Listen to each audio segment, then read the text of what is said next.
Welcome to the Silicon Beach Moments. In this talk show, we talk to incredible entrepreneurs of Australia to know more about them, their work, and get inspired.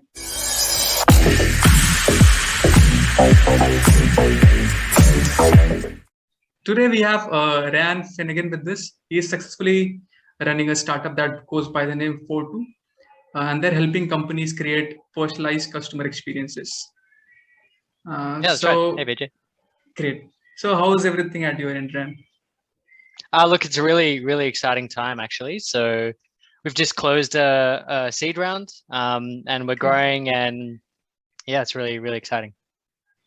So I'm calling you from India and you're in Melbourne right now. So how do you feel about this new world fueled with technology? I mean, it's making the world so small, right? I mean, you're in India, I'm in Australia. You're working for a community that's based in Melbourne. We have customers that can be all over the world. We're competing against companies from all over the world. So it feels like the world is really small right now and very flat, even though in 2020 and some of 2021 we haven't been able to see each other in person. We haven't really been able to travel so much, but it's exciting how we can overcome those barriers, especially with digital technologies. Great. So Rehan, we would love to know more about your professional background and how did you come with Four2? Right, so I'm an engineer by trade. I studied electrical engineering at the University of New South Wales. And after that, I worked at a Internet of Things business. It was a startup. And then from there, I actually went on to work at Microsoft for a few years, worked in the engineering teams there, working with our customers and partners. And saw a lot of, machine learning projects start, saw a few of them end, and they had a lot of things in common. And one of the things we realized was that a lot of these things that companies are building in order to make machine learning and AI happen inside their companies, normally big companies, is essentially cut and paste code from what other companies are doing. And we realized that we can actually do similar things, but commoditize it and make it a service that any business can use and any business can start incorporating into their processes. And that's really how Four2 came about. We started thinking about how to use machine learning to attack the problem of customer churn. Why are customers leaving? How can you make them stay? How can you influence them to stay? What's the best offer you can give to someone that instead of them canceling, will keep them on as a happy customer, right? Everybody wins in that situation.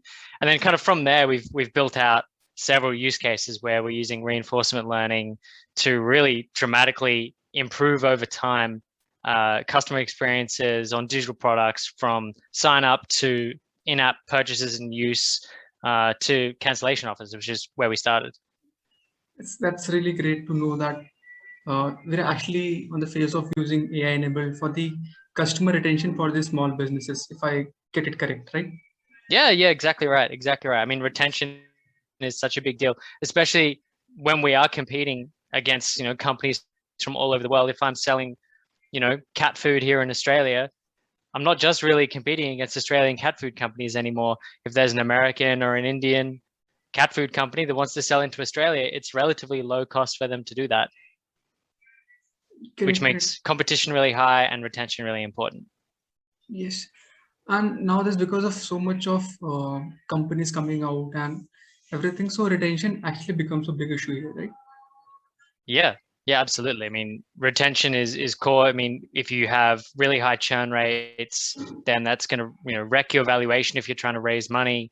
It's going to reduce the lifetime value of your customers. It means that people aren't necessarily having a great experience when they're using your products.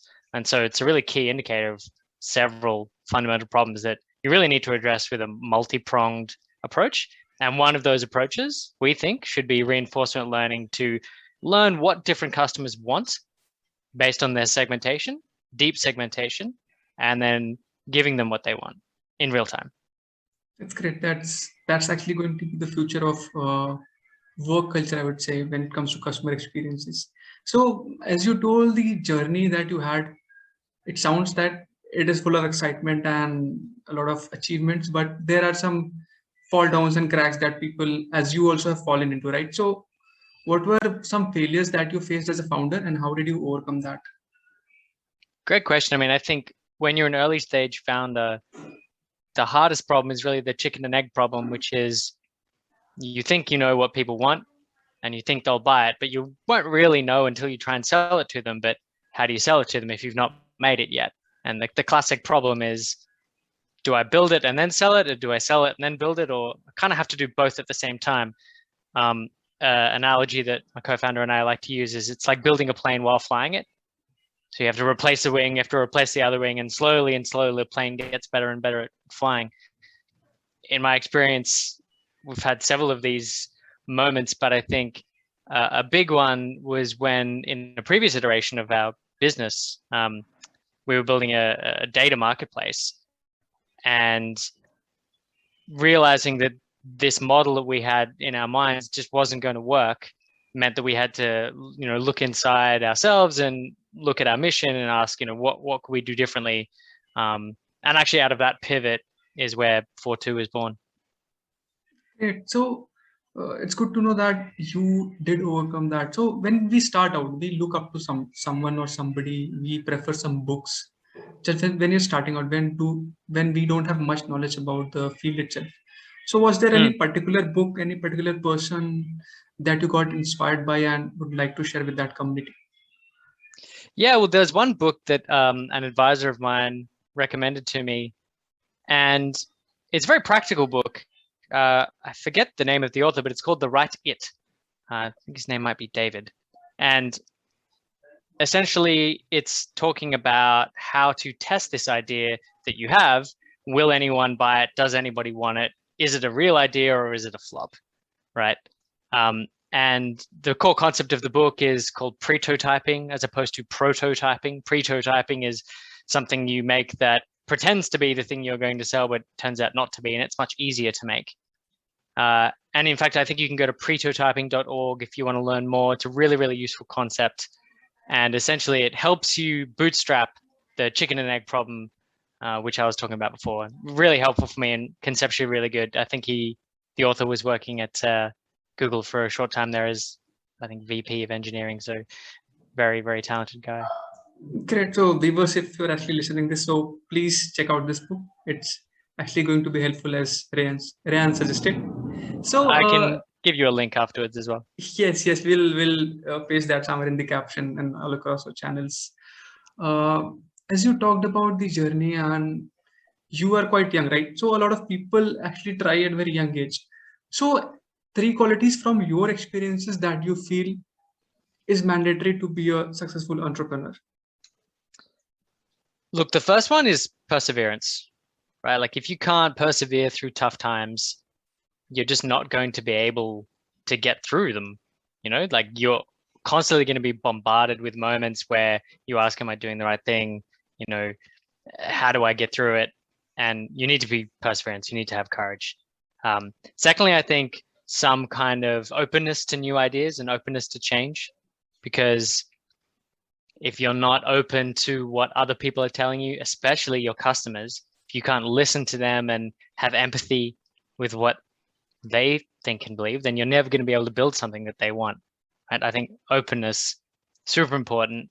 And look, the last thing I think more from working in a team is the ability to be articulate, to be able to articulate your ideas to not only, your co-founders, if you have them, but also your customers when you need to articulate the vision of the product you're trying to build, or your team, you're trying to give your team direction. Being articulate and being able to share what's in your mind with the world is really important when you're trying to, give birth essentially to a new product or a new business. Sorry for the analogy. Those are actually, yes, it's a great analogy, and those are 3 very interesting skills and qualities that you talked about. You talked about the team, and the virtual connects are going on, and I think the hybrid work culture will be a future. So how are you coping up with this new virtual work culture, and any tips that you would like to share with the viewers? Good question. So funnily enough, we've actually been a virtual company since we began. Okay. I live in Melbourne. My co-founder, Isaac Donnelly, lives in Brisbane. So we've been running virtual since, before March 2020. And then before that, in my previous role at Microsoft, we also ran basically a virtual team. Our team was spread across Australia and New Zealand. So I'm quite used to it. I think they're actually relatively basic things you can do to really improve the experience. One of them is turn your camera on, have that face-to-face experience, be able to look into your colleagues' eyes and just see what they're thinking and feeling. Another one is just have a meeting every morning, like a stand-up, like you would in any other team, and have either end of month or end of sprint social meeting where you just get on the call and you just have a bit of a chat. You just try to connect with people on more than just a professional level. I think obviously these professional connections are important, but being able to say like, hey, VJ, what'd you do on the weekend? Listen to any good music, go to any good restaurants, stuff like that, stuff that you would do naturally if you're in the person, but we find really hard to do, I think, virtually. I think, yes, these are the things that even I have felt working virtually for now. And you, in the starting of our conversation, you talked about that the company received funding recently, right? Mm-hmm. So tell us more right. about that and a tip that you suggest for all the entrepreneurs over there, that how to convince investors and what do investors look in your pitch? So pitches almost always, especially early stage company pitches, they always follow the same structure. What's the problem you're solving? What's the solution? What's the market look like? What are the competitors? What's your competitive advantage? Why is it sticky? Who's the team? How much money are you asking for? That's kind of, I probably missed one or two in there, but that's essentially the structure. But basically when you strip it all back, what investors are looking for is that they're looking for an idea and a product and a team that can bring something to market that can make them money. That's it. Investors want to make money. That's not very complicated. If you have a convincing way to do that, then they'll invest in your company. And the best way to build a business that makes money is to make something that people want to buy, which means getting into the head of your customers, understanding them, understanding their problems. Think about the customer. The more you think about the customer, the easier it's going to be to raise money. If you only think about your investors, you'll find it really hard to invest because they don't want to invest in a business that only cares about them. No, they want to invest in a business that cares about their customers and does stuff for them. That's a very interesting customer centricity. Look, it's not mine. I can't claim it. I've heard this customer centricity approach spruiked many times, but I think it's a truism. Yes. And okay, that's a good point on getting the investment. But if I don't get, so how do I market my product with zero money? Okay, how do you market your product with zero money? Look, you got to get creative, right? You got to get creative. I think if you're doing B2B stuff, LinkedIn obviously is the kind of platform at the moment for sharing social business things. But look, get creative. Do something funny. Make a podcast. Talk to people like yourself. Get out into the community, meet people, talk to people. In the end, when you're small, you only have to market to tens, maybe 100 people. Stand on the street corner and see if people want what you're selling, right? And if no one wants it, then maybe no one wants it. Great. So you have to go all in, right? So when it comes to marketing your product, even if you don't have the money. So yes, definitely. And look, money isn't going to solve your marketing problems either, right? Like if you can't market it with zero money, there's a good chance you won't be able to market it with some money either. Look, and to put together some ads on Google, it's only a couple of $100. Some ads on Google, maybe some ads on Instagram and Facebook. You can do that for $1,000. You should be able to scrounge that up from your friends, family, and other fellows that might be around. So you should be able to get a little bit of money to test your ideas. And the core of it is test your idea with as small amount of money and time and effort as you can and see what the result is, right? Like if you test it and no one cares, move on. That's fine. Persevere and do something else. Iterate. But if you test it and you get a response, even if it's small, you think, okay, maybe I'm onto something here. Maybe there's some value in my idea and maybe I should persevere on this one. Very interesting point, Ran. Very interesting. So it's again, the great point here is if you can't do it without money, so even if you have the money, it will be harder for you to market, right? So now you also, we are talking about a community-based approach here when it comes to helping each other out. So if I have to approach you, I have to approach Ryan. So what can I expect? One skill that he'll offer me. What skills can I offer somebody else? Yes.